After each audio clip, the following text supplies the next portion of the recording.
강제 총정리. 강제의 특성. 드디어 콘크리트 편이 완전히 끝났고 오늘부터는 토목 재료 중 강제에 대해서 알아볼 거야. 강제란 우리가 흔히 알고 있는 철강을 뜻해. 아변과 같은 방법으로 가공한 강철을 뜻하지. 철강의 성분은 주성분인 Fe, 즉 철과 5대 부성분인 탄소, 규소, 인, 망간, 황으로 이루어져 있는데 부성분 중 탄소는 증가하면 항복점, 인장 강도, 경도가 증가하고 규소는 강도와 수축률을 증가시키지만 2% 이상 첨가 시에는 소성 가공성을 저하시켜서 사용에 제한이 있어. 망간도 함유량이 증가하면 철의 강도가 상승하는데 탄소가 증가할 시 강도가 증가하지만 충격이 약해지는 데 비해 망간은 충격에 대한 저항성을 높여주지. 하지만 인과 황은 일종의 불순 원소로 기계적 성질을 불균일하게 만드는 해로운 원소라고 생각하면 돼. 다음은 강제의 응력 변형률 곡선에 대해서 설명할게. 이 그래프에서 X축은 변형률이고 Y축은 응력이야. 탄성 영역에서의 기울기는 탄성 개수라고 하고 이 구간, 즉 탄성 한도까지는 응력을 제거했을 때 다시 변형률이 제로로 돌아올 수 있는 구간이야. 또한 응력과 변형도가 비례관계인 영역인데 탄성 한도를 지나서 소속 영역으로 들어가면 변형도만 증가하게 되는데 이때의 변형은 응력을 제거해도 다시 원점으로 돌아오지 못하게 되지. 그 다음 응력과 변형도가 비선형으로 증가하는 구간을 지나서 네킹 현상에 의해 단면적이 현저히 감소하다가 결국 파괴가 일어나게 되는 것이지. 그럼 강제의 종류에 대해서 알아보자. 먼저 기계적 성질에 중점을 두고 용접성을 특별히 고려하지 않는 일반 구조용 아변 강제가 있고 용접성을 많이 고려하는 용접 구조용 아변 강제가 있으며 일반 강에 비해 4배에서 8배의 내식성을 확보한 무도장 내우성 강이 있으며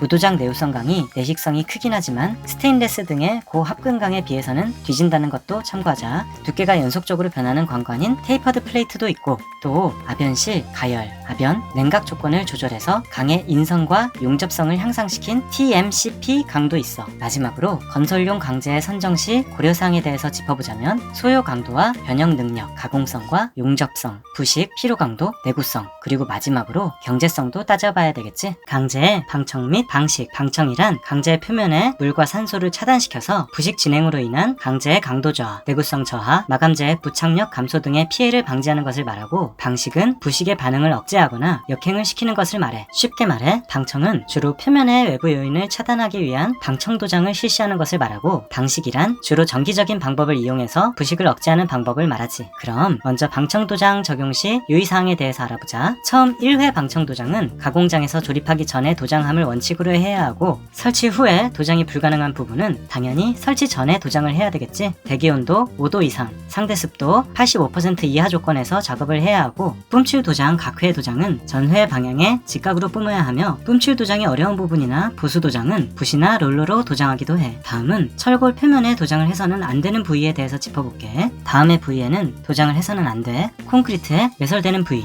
고장력 볼트에 마찰 접합면, 조립상 표면 접합이 되는 부위, 현장 용접 부위가 이에 해당되겠어. 다음은 강제 방식법에 대해 방식법의 대표적인 방법인 외부 전원법과 희생 양극법에 대해서 얘기해볼게. 외부 전원법의 개념은 외부에서 직류 전원 장치를 이용해서 방식을 할 강말뚝이나 강날말뚝에 전극을 접속시키고 지중해는 양전극을 접속시켜서 피방식체에 방식 전류를 공급하는 방법이야. 협소한 장소에 설치 가능하고 타공사에 영향이 없으며 지속적인 전원 공급에 따른 유지비가 필요하다는 특징이 있어. 희생양극법은 비방식체보다 전위가 낮은 비금속체인 알루미늄, 마그네슘, 아연 등의 양극을 강 구조물에 접속시키고 피방식체와 비금속 간의 전위차로 발생하는 전류를 방식 전류로 이용하는 방법이야. 시공이 외부 전원법보다 더욱 간단하지만 타 공정에 영향을 다소 줄 수 있고 비저항이 높은 환경에서는 비경제적이며 인위적인 유지관리는 불필요하지만 전류 조절이 불가능하다는 단점도 있어. 강제 연결 방법. 강부재를 연결하는 방법에 있어서 유의사항은 작용 응력을 고려하여 설계되어야 하고 연결부 강도가 모재의 강도의 최소 75% 정도의 강도를 가질 수 있도록 해야 하며 전류 응력이나 2차 응력이 생기지 않아야 하고 응력 집중이나 편심이 일어나지 않아야 하며 연결부 구조가 단순해서 응력 전달이 확실해야 돼. 강제 연결 방법의 분류에는 기계적인 방법으로 리벳 이음과 고장력 볼트 이음이 있고 야금적 방법으로는 용접 이음이 있어.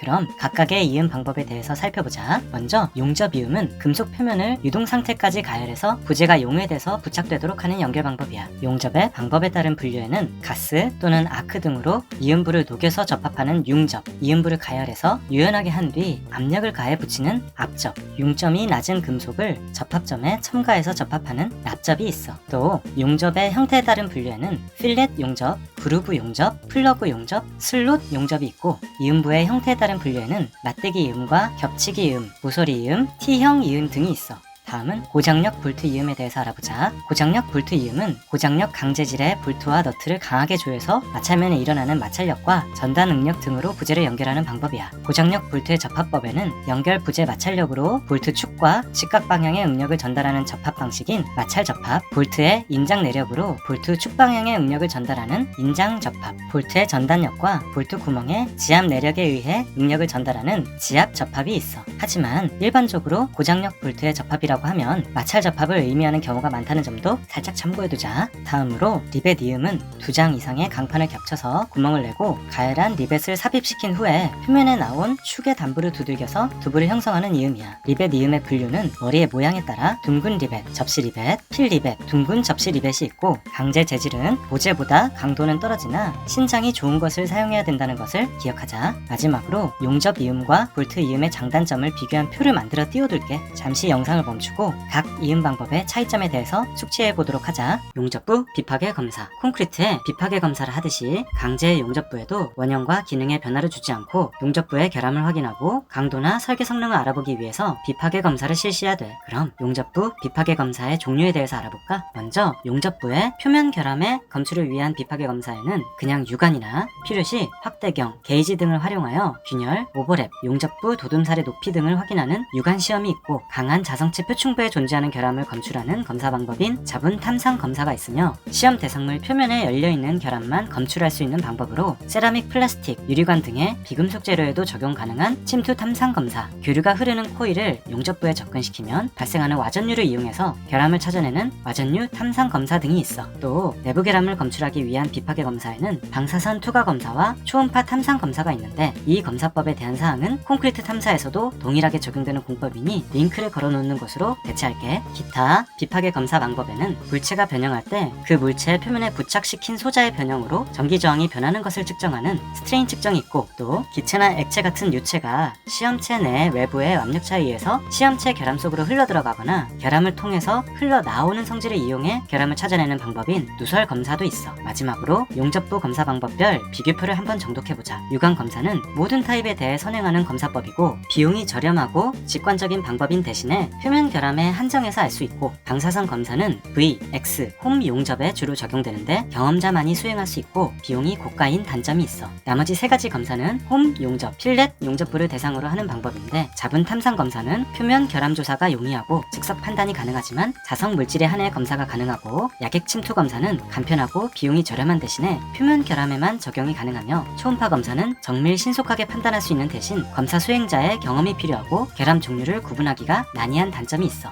용접 결함. 용접 구조물이 현장 사용 목적의 접합 여부를 결정하기 위해 검사를 수행하는 과정에서 용접부의 불균일성을 발견하게 되는데 이 불균일성을 일반적으로 불연속 지시라고 해. 이 불연속 지시는 균열, 기공, 언더컷, 용융 부족과 같은 것들이 포함되는데 이 중 용접 구조물의 안정성 및 사용 목적을 손상시킬 수 있는 특정한 형태의 불연속 지시를 용접 결함이라고 부르지. 그럼 용접 결함의 종류에 대해서 알아볼까? 먼저 기공은 용접부 표면이나 내부에 존재하는 결함으로 통상 구형으로 존재해. 공기방울이 용접 금속에서 빠져나가는 것보다 먼저 용접 금속이 응고되었을 때 내부에 남아 기공이 발생하게 되는 건데 발생 원인은 용접부의 녹, 기름, 습기 등이 열에 의해 분해되면서 금속 내에 침투해서 발생할 수 있으며 용접 재료 및 부호가스의 문제로도 발생할 수 있다고 해. 다음은 슬래그 혼입에 대해서 알아보자. 슬래그 혼입은 상부로 떠올라야 할 슬래그가 용접부 중간에 자리 잡는 현상이야. 둥근 모양의 작은 슬래그 혼입은 영향이 적지만 형상 불량의 큰 슬래그 혼입은 용접부의 강도 및 연성을 약하게 만들고 때로 취성 파괴의 원인이 되기도 해. 슬래그 혼입은 고전류, 고전압을 사용하면 잘 나타나지 않아. 용입 불량은 맞대기 용접 시 용접 중앙부에 용입이 되지 않아서 전단면에 걸쳐 연속적으로 나타나는 결함으로 용접 속도나 용접 운봉의 문제 등이 원인이야. 언더컷은 피로 강도에 치명적인 역할을 가져오는데 육안으로도 검사되고 깊이를 측정해서 허용치와 비교해야 돼. 용접부에 과도한 용접 전류나 부적절한 위빙이나 각도에 의해 발생해. 균열은 용접 결함 중에 가장 중요하게 고려해야 할 사항 중에 하나로 접합부의 품질과 성능에 매우 중요한 영향을 미쳐. 균열은 좋은 균열과 고운 균열에 따라 원인과 조치 방법이 다르고, 일반적으로 파단면이 옥수수같이 갈라지면 고운 균열이라고 보면 돼.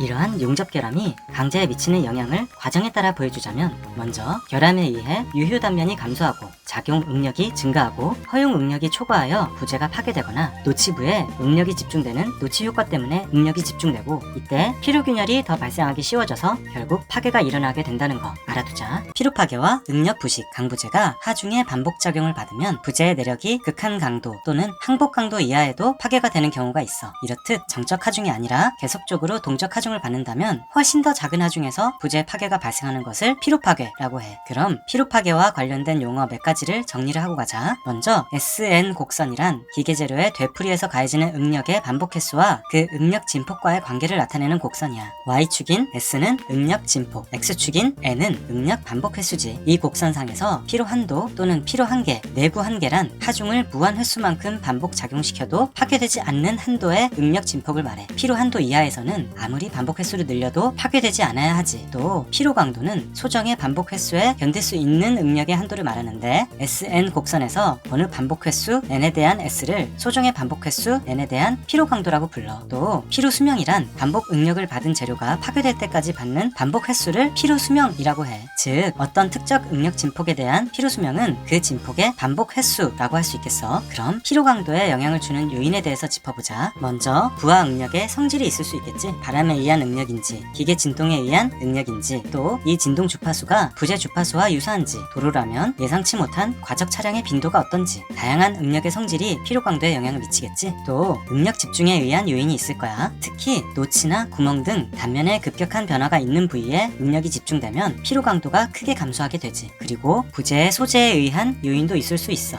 일반적으로 표면이 매끈할수록 피로 강도가 높고, 만약 열 처리를 했다면 피로 수명이 감소될 수도 있겠지. 이제 응력 부식에 대해서 알아보자. 응력 부식이란 인장 응력 하에 있는 금속 재료에서 부식이 현저하게 촉진되는 현상을 말해. 인장 응력이 합금에 작용해서 소송 변형이 생기면 표면에 피막 파괴 등 결함이 형성되는데, 이 결함 부위는 부식 환경이 형성되었을 때 우선적으로 부식하게 되는 현상을 말하지. 통상 취성 균열이 발생하게 되고 취성적인 파괴가 일어나게 돼. 응력 부식의 형태는 입계 균열과 입내 균열이 있는데, 입계란 용융 금속이 응고해서 결정이 성장할 즈음에 서로의 성장면이 부딪히는 경계면을 말하고, 입내란 경계면이 아닌 결정의 내부를 말해. 입계 균열은 입계에 따라 균열이 발생하는 반면, 입내 균열은 균열이 입계에 우선적으로 발생하지 않고 결정립 내를 통과해서도 발생할 수 있어. 주로 입계 균열은 비교적 고온에서 발생, 입내 균열은 저온에서 발생하게 되지. 마지막으로 강제의 파괴 현상별 차이점에 대해서 표로 정리했으니 잠시 영상을 멈추고 숙지해보기로 하자. 그럼 오늘은 이만 끝!